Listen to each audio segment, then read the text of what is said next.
Hi students, ഞാൻ Deepa, faculty of PG department of botany KHM unity women's college Manjeri. BA BSc BCom 5th semester open കോഴ്സിൻ്റെ ഭാഗമായി PG department of botany under graduate സ്റ്റുഡൻസിന് additional learning experience provide ചെയ്യുക എന്ന ഉദ്ദേശത്തോടെ applied botany open course offer ചെയ്യുന്നു. Department offer ചെയ്യുന്ന ഈ course 4 major ഒബ്ജക്റ്റീവ്സിനെ ഫോക്കസ് ചെയ്തിരിക്കുന്നു. എവരിഡേ ലൈഫിൽ പ്ലാന്റ്സിൻ്റെ സിഗ്നിഫിക്കൻറ്റ് റോൾ എന്താണ് എന്ന് തിരിച്ചറിയുക, economic importance of plants realise ചെയ്യുക, പലതരത്തിലുള്ള പ്രൊപ്പഗേഷൻ മെത്തേഡ്സിനെ പരിചയപ്പെടുക, അതുപോലെ എവരിഡേ ലൈഫിൽ പ്ലാന്റ് സയൻസിൻ്റെ ആപ്ലിക്കേഷൻസ് എന്തെല്ലാമാണ് എന്ന് മനസ്സിലാക്കുക. ഇത്തരം ഒബ്ജക്റ്റീവ്സിനെ ബേസ് ചെയ്തുകൊണ്ട് കോഴ്സ് സിലബസ് 54 hours കൊണ്ട് കംപ്ലീറ്റ് ചെയ്യാവുന്ന 4 മൊഡ്യൂൾസായി ഡിവൈഡ് ചെയ്തിരിക്കുന്നു. ഓപ്പൺ കോഴ്സ് എന്ന് കേൾക്കുമ്പോൾ സ്റ്റുഡൻസിൻ്റെ മനസ്സിൽ സ്വാഭാവികമായും പലതരത്തിലുള്ള സംശയങ്ങൾ ഉണ്ടായേക്കാം. ഈ കോഴ്സ് ആർക്കാണ് സെലക്ട് ചെയ്യാൻ പറ്റുന്നത്? ഈ കോഴ്സിൻ്റെ ഇവാലുവേഷൻ ക്രൈറ്റീരിയ എന്താണ്? അതുമല്ലെങ്കിൽ കോഴ്സ് കണ്ടന്റ് എന്താണ്? ഇവാലുവേഷൻ ക്രൈറ്റീരിയയെ കുറിച്ച് പറയുകയാണെങ്കിൽ ബാക്കി എല്ലാ പേപ്പേഴ്സിനെ പോലെയും ഓപ്പൺ കോഴ്സിൽ ഇൻറ്റേർണൽ ആൻഡ് എക്സ്റ്റേണൽ ഇവാലുവേഷൻ കമ്പൾസറിയാണ്. ഇനി ആർക്കെല്ലാം ഈ കോഴ്സ് ഓപ്റ്റ് ചെയ്യാം എന്ന് ചോദിക്കുകയാണെങ്കിൽ BSc botany 5th semester students ഒഴികെ ബാക്കി എല്ലാ UG 5th സെമിസ്റ്റർ സ്റ്റുഡൻസിനും അപ്ലൈഡ് ബോട്ടണി എന്ന കോഴ്സ് ഓപ്റ്റ് ചെയ്യാവുന്നതാണ്. ഒരു കോഴ്സ് സെലക്ട് ചെയ്യണമെങ്കിൽ നമ്മൾ അതിൻ്റെ കണ്ടന്റ് അറിഞ്ഞിരിക്കണം. ആ കണ്ടന്റ് നമ്മുടെ ലൈഫിൽ എത്രത്തോളം യൂസ്ഫുൾ ആണ് എന്നറിഞ്ഞിരിക്കണം. അതിനുവേണ്ടി ഓരോ മൊഡ്യൂൾസും ഇൻട്രൊഡ്യൂസ് ചെയ്യുന്നു.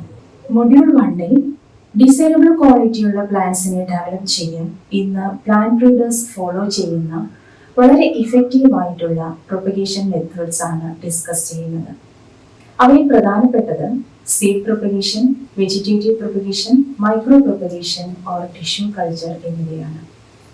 നമ്മൾ ഇന്ന് പ്ലാന്റ് നഴ്സറിയിൽ നിന്നും വളരെ കോസ്റ്റ്ലി ആയതും അതോടൊപ്പം പ്ലാന്റ് ബ്രീഡേഴ്സ് പലതരത്തിലുള്ള മെത്തേഡ്സിലൂടെ വികസിപ്പിച്ചെടുത്തതുമായ ചെടികൾ വളരെ കൗതുകത്തോടെ വാങ്ങിക്കാറുണ്ട്. ഇവയെല്ലാം ബെഡിംഗ് വഴിയോ ലെയറിംഗ് വഴിയോ ഗ്രാഫ്റ്റിംഗ് വഴിയോ അതുമല്ലെങ്കിൽ ടിഷ്യൂ കൾച്ചർ വഴിയോ ഡെവലപ്പ് ചെയ്തതായിരിക്കാം. ഇത്തരത്തിലുള്ള മെത്തഡോളജി നമ്മൾ അറിയുകയാണെങ്കിൽ, അതിൻ്റെ ബാക്കിലുള്ള ബേസിക് പ്രിൻസിപ്പിൾസ് നമ്മൾ പഠിക്കുകയാണെങ്കിൽ ഇവയെല്ലാം നമ്മുടെ വീട്ടിൽ വെച്ച് തന്നെ വികസിപ്പിച്ചെടുക്കാം.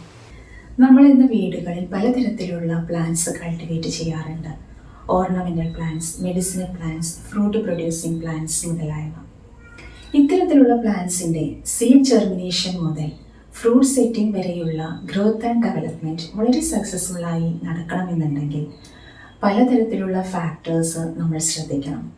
Soil composition, potting mixture composition, fertiliser application, irrigation methods, അതുപോലെ തന്നെ പ്ലാന്റ് പ്രൊട്ടക്ഷൻ സ്ട്രാറ്റജീസ്. ഇത്തരത്തിലുള്ള ഫാക്ടേഴ്സ് ഓരോ പ്ലാന്റിനും എൻറ്റയർലി ഡിഫറെൻ്റ് ആണ്. അതുകൊണ്ട് തന്നെ നമ്മുടെ കൾട്ടിവേഷൻ പ്രാക്ടീസസ് വളരെ സക്സസ്ഫുൾ ആവണമെന്നുണ്ടെങ്കിൽ ഇതിനെക്കുറിച്ച് വളരെ ഡീറ്റെയിൽഡ് ആയിട്ടുള്ള ഒരു സ്റ്റഡി തന്നെ വേണം. അതുകൊണ്ട് കൾട്ടിവേഷൻ പ്രാക്ടീസസ് നമ്മുടെ വീടുകളിൽ വളരെ സക്സസ്ഫുള്ളായി മുന്നോട്ട് കൊണ്ടുപോകാൻ സാധിക്കും. എവരിഡേ ലൈഫിൽ ബോട്ടണിയുടെ അപ്ലിക്കേഷൻസ് ആയ vegetable gardening, mushroom cultivation, bonsai creation, anthurium and orchid cultivation, bio fertiliser technology എന്നിവയാണ് ഈ കോഴ്സിൻ്റെ 3rd മൊഡ്യൂളിൽ സൂചിപ്പിക്കുന്നത്. ഇങ്ങനെയുള്ള കൾട്ടിവേഷൻ പ്രാക്ടീസസിൻ്റെയും ടെക്നോളജീസിൻ്റെയും ബാക്കിൽ വളരെ വ്യക്തമായ ബോട്ടാണിക്കൽ നോളജ് ഉണ്ടായിരിക്കണം. അല്ലെങ്കിൽ ഇവയെല്ലാം നമ്മൾ ചെയ്യുമ്പോൾ സയൻറ്റിഫിക് അപ്രോച്ചസ് ഫോളോ ചെയ്യണം. എന്നാൽ മാത്രമേ എൻവയോൺമെൻറ്റിനെ പ്രൊട്ടക്റ്റ് ചെയ്തുകൊണ്ടുള്ള ഹ്യൂമൻ വെൽബീയിങ് റിസൾട്ട് നമുക്ക് കിട്ടുകയുള്ളൂ. ഇക്കോസിസ്റ്റം പ്രൊട്ടക്റ്റ് ചെയ്തുകൊണ്ട് നമുക്ക് ആവശ്യമുള്ള പ്ലാന്റ്സ് വീടുകളിൽ കൾട്ടിവേറ്റ് ചെയ്യുന്നത് എങ്ങനെയാണ്, അതിൻ്റെ ബാക്കിൽ നമ്മൾ ശ്രദ്ധിക്കേണ്ട സയൻറ്റിഫിക്കായ കാര്യങ്ങൾ എന്തെല്ലാമാണ് എന്ന ഇൻഫോർമേഷൻസ് ആണ് ഈ മൊഡ്യൂളിലൂടെ സ്റ്റുഡൻസിന് നൽകുന്നത്. ലൈഫിൽ നമ്മൾ ഒരുപാട് പ്ലാന്റ്സും പ്ലാന്റ് പ്രൊഡക്ട്സും ഉപയോഗിക്കുന്നുണ്ട്. ഇവയില്ലാത്ത ലൈഫ് ഇമ്പോസിബിൾ ആണ് എന്ന് തന്നെ പറയാം. നമ്മൾ ഉപയോഗിക്കുന്ന പ്ലാന്റ്സ് എന്താണ് എന്നും പ്ലാന്റിൻ്റെ ഏത് പാർട്ടാണ് നമ്മൾ ഉപയോഗിക്കുന്നത് എന്നുമുള്ള മിനിമം നോളജ് നമുക്കുണ്ടായിരിക്കണം. അതിനു വേണ്ടിയിട്ടാണ് ഈ ഒരു കോഴ്സിൻ്റെ ലാസ്റ്റ് മൊഡ്യൂളിൽ എക്കണോമിക് ബോട്ടണി എന്ന സെക്ഷൻ ഇൻക്ലൂഡ് ചെയ്തിരിക്കുന്നു. അപ്ലൈൻ ബോട്ടണി ഓപ്പൺ കോഴ്സിന്റെ ഈ 4 മൊഡ്യൂൾസ് നിങ്ങളുടെ ലൈഫിൽ ഇമ്പോർട്ടൻ്റ് ആണെന്ന് തോന്നുകയാണെങ്കിൽ നിങ്ങൾക്ക് ഈ കോഴ്സ് ഓപ്റ്റ് ചെയ്യാം. നമുക്ക് ചുറ്റും ഒരുപാട് പ്ലാന്റ്സ് ഉണ്ട്. ആൽഗെ പോലുള്ള ലോവർ പ്ലാന്റ്സ് മുതൽ ആൻജിയോസ്പേംസ് വരെ. ഇവയ്ക്കെല്ലാം ഇക്കോസിസ്റ്റം ബാലൻസിൽ ഈക്വൽ റോളാണുള്ളത്. പ്ലാന്റ്സ് എൻവയോൺമെന്റിൽ എത്രത്തോളം സിഗ്നിഫിക്കൻ്റ് ആണോ അത്രത്തോളം ഇമ്പോർട്ടൻ്റ് ആണ് പ്ലാന്റും പ്ലാന്റ് പ്രൊഡക്ട്സും ഹ്യൂമൻ ലൈഫിൽ. So, love and cultivate the plants without disturbing the nature. Thank you.